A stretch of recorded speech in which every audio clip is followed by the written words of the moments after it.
Hello everyone, this is Amy Board and I am the host of Ask the Expert. And before we get into our regular scheduled programming, I just wanted to take a minute to address the unprecedented time that we find ourselves in. This global pandemic is extraordinary and I have found it to be extremely overwhelming. The news changes by the minute, and what is most unnerving, at least to me, is just this vast unknown that we are all facing. So from all of us at Bloodstream Media, we want to extend our deepest support and our encouragement at this time. And while we hope we can provide education and be a resource for you, we also hope that we can provide something that is listenable and has entertainment value and maybe even some escapism for you and your family who are hopefully staying home in the midst of this crisis. We will get through this together, and I'm pleased to let you know, if you haven't seen already, that there are already tremendous resources out there available for some of these unknown questions about the coronavirus and how it might impact, in particular, the bleeding disorder community. If you have not checked them out already, please give a listen to Bloodstream, subscribe to Bloodstream. Patrick has done some episodes recently with physicians in particular, and also the COO of the National Hemophilia Foundation, Don Rodolini, about coronavirus and what we can anticipate in the days and weeks to come. And I'm also pleased to let you know that both CEOs of our national organizations, the National Hemophilia Foundation and the Hemophilia Federation of America, have released statements, and they also participated in a webinar together on Friday, March 20th, which was this past Friday. If you have not heard about that, I do believe that you could find a copy somewhere where they have answered your questions. So I know that these resources are continuing to spill out into the community. Please stay informed, follow any type of social media feed that you trust, NHF, HFA, Bloodstream Media, Believe Limited, and we will get through this together. Today's episode features a young adult in our community, and I can't help but think at this time that listening to stories of our community members, regardless of their age, is something that can be harnessed for inspiration and continued education at a time when many of us are wondering what we can do, how we can step up, and how we can continue having a community while all of us are so isolated at home. I'm so excited for you to be introduced to this young man who created a website for his peers, young people, to share their stories online so they can feel less isolated. And in this time when all of us are feeling very sheltered, very alone, what a wonderful message that we can utilize technology to continue to build relationships and our community. So from all of us here at Bloodstream Media, we wish you the best, and we will continue to be the leading voice here in our bleeding disorder community. Please enjoy the latest episode of Ask the Expert. Thanks, you guys.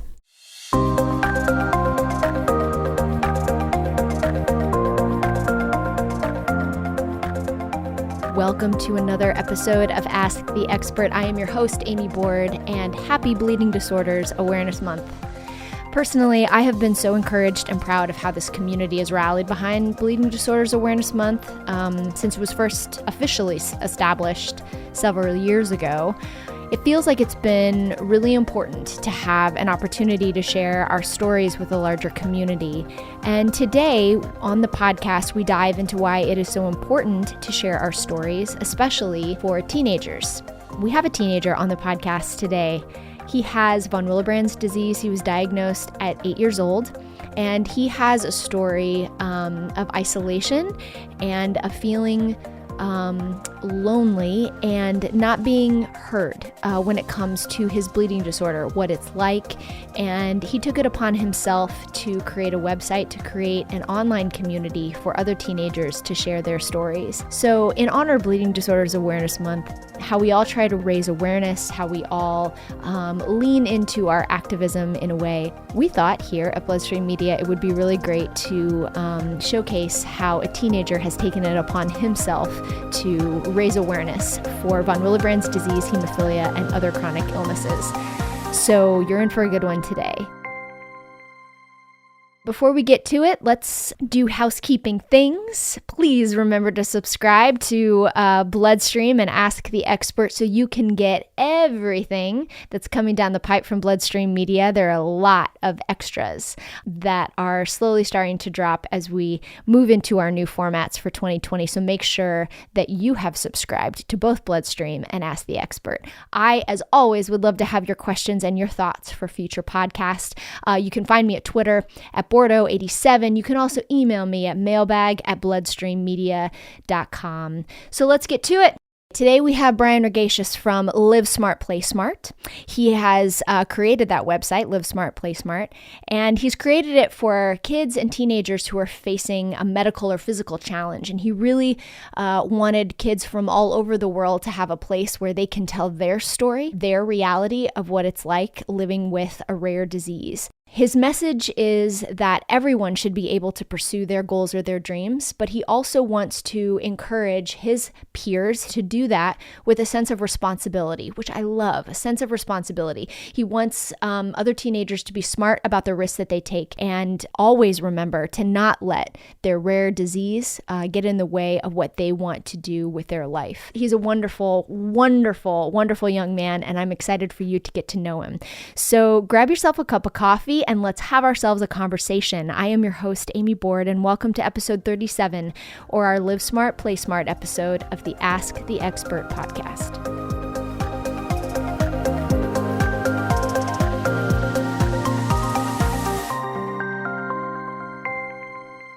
Welcome, Ask the Expert listeners. We have a treat for you today. Our guest is with us in the studio. That's always fun. Brian, welcome to Los Angeles and welcome to the podcast. How you doing, buddy? I'm good. How are you? I'm doing all right. You are from New York and you have come to California for a pretty cool reason. Tell us why you were here and what went on yesterday. So recently I was accepted to the University of Southern California, and yesterday I was in California for an interview for a merit scholarship at USC. That's pretty cool. What are you hoping to study there? At USC, I think I'm hoping to study biology, although I also am interested in business, so we'll see how it turns out. So you're going to be our newest California resident. That's going to be pretty cool. Yeah. That's exciting. That is so exciting. So Brian, how old are you? I'm 17. 17. So what is it like being 17 and having von Willebrand's disease? As I've gotten older, it's been easier to connect with the community because I've become more independent. But when I was younger, when I was first diagnosed, when I was 8 years old, I had no way of connecting with the community. My doctor didn't tell me about the community. So for most of my life, up until a couple of years ago, I was the only person with a bleeding disorder that I knew. And I felt isolated in that way, in that nobody could really relate to me. But as a 16-year-old and a 17-year-old, as I've gotten more independent, I've kind of been able to reach out more to the community and develop those relationships that I think everybody should have within the community. How do you explain VWD to people that have no idea what it is? Usually, I try to keep things simple. I tell them if I bleed, I'll probably bleed for a longer period of time than the normal person, and that's kind of gets the idea to most people. So tell me a little bit about how VWD has shaped your high school experience. What has that been like? In high school, I started playing competitive soccer, and my doctors always told me, don't play soccer, don't play any contact sports or any semi-contact sports that could end up hurting you. And since I kind of fell in love with soccer in middle school and I didn't want to give it up, so rather than completely giving it up and listening to my doctors, I kind of came to a compromise with them, and we decided on the best way that I can play soccer while also keeping myself safe, which is always wearing shin guards, never heading the ball, trying to not be as physical with the other players. And in high school, when I really started getting competitive, those tips have really helped me stay safe, and I still abide by all of those rules. And I have to remind myself that I can play as much as I want, but I always have to value my safety over winning or the team. You built and you created a website, Live Smart, Play Smart. Tell me a little bit about the genesis of that. What was the need that you were trying to fill? Who inspired you in this direction? Tell me a little bit about how it got started. So when I was a freshman and a sophomore, I ran cross country and I played soccer. And I had my MedicAlert bracelet that I was always supposed to wear. And when I had to play in soccer games or when I had to run cross country races, the refs would always tell me, you need to take that off. You can't play with that. You can't race with that. So I began this journey by kind of trying to think of a solution for my MedicAlert bracelet that I wasn't allowed to play in. So we thought of making temporary tattoos with the MedicAlert ID on it so that kids could put that on and play soccer, run cross country, do whatever they wanted to do without being told that they can't do it because they're wearing a piece of jewelry. And eventually that idea, it didn't work out as planned, but it kind of got the ball rolling. And as I researched the disease more and researched the community more, I found out that there was a need for community, because I went to my first Hemophilia chapter meeting a few years ago, and I was the only person below the age of 40 there. And there were probably 30 people there. I was wondering why I was the only teen there. As I talked to more people, I realized that teens kind of didn't want to embrace their condition. They kind of wanted to ignore it and not tell people about it. I realized that our community as teens needs more support, and we need to learn how to embrace ourselves and embrace each other and embrace our condition, because we're going to be living with it for the rest of our lives. So I started this website to allow people to talk openly about their disease with other people who can relate to them. It allows people to read about other people's stories and find encouragement from what they have to say. And through this, I really want to create a network of teens with bleeding disorders who are all there for each other, are all there to support each other and embrace each other. That's great. Have you had the opportunity to meet other teenagers that have the same thing as you do? What has that been like? The first time I met somebody else with a similar bleeding disorder, either von Willebrand's or hemophilia, was last summer when I went on a teen retreat with the New York chapter. It was a 3-day weekend retreat in Pennsylvania with, I think, around 20 other kids, and really just getting to know them and making friends with them. I still keep in touch with some of them. It was really amazing because not only did I get to learn more about hemophilia and other types of bleeding disorders, but I got to learn more about their individual stories and I got to know them personally. I also went to the national conference in Anaheim in October, where I met a lot of teens with bleeding disorders, and really just getting to know them and making those relationships, hearing their stories, and kind of talking with them about what they're thinking and what they feel and kind of what they're doing to create awareness and advocate for the disease is really inspiring. You spoke a little bit about the need for community. From your perspective, this is an Ask the Expert podcast, and I think sometimes we forget that as adults who are building programs for teenagers who desperately want to encourage and educate teenagers, you being an expert, being the teenager, why is community so important to you? Why was that such a void in your early story? When I was growing up, there was no community for me. As I said, I was the only person I knew with a bleeding disorder. I kind of felt alone. Nobody that I knew really understood it. Nobody that I knew really cared about it that much. And I feel like a lot of other teens with bleeding disorders or children with bleeding disorders feel the same way. By creating this network of children with bleeding disorders, they're able to relate to one another. They're able to talk to one another about what they're feeling, what they're going through. By talking to one another, they kind of feel like they have a shoulder to lean on. They don't feel as alone, and they know that somebody else is going through the same thing that I'm going through. And that sense of support is really encouraging to young kids. Tell me about the website. How does it work? What are some of your favorite features? Tell me about what you've created. The main goal of the website is to allow kids to write their stories. So you can put in your name, age, and where you're from, and a brief story or a long story about your experiences with bleeding disorders, how they've changed you, and how you cope with them. And once you submit that, they come through my email, and then I post them to the website. I make sure that there's no bad content going onto the website automatically. So right now we have about 15 stories up on the website, and recently it has begun to gain more traction. Some of the other features are the Silver Lining series, which is a series of interviews with not teens, but more professionals in the bleeding disorders community, and they can kind of talk about their experiences and what the community means to them. That was great. How do you gather the stories? When the website was first started, I would go onto Instagram, Facebook, and just message people.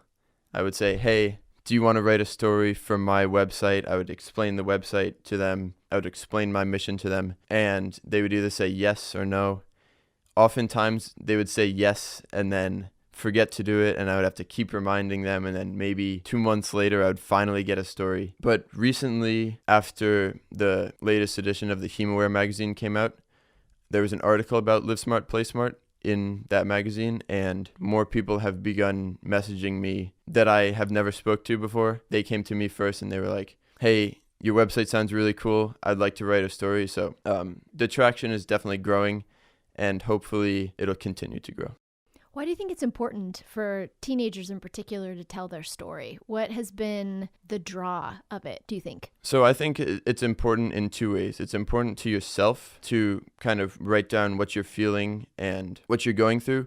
And it's also important to other people to kind of listen to what their peers have to say and listen to what other people are going through. And I think that that part of it is what really helps the community grow and helps the network grow. What have been some of the challenges? With every passion project, there are valleys as well as those peaks. What have been the challenges with this?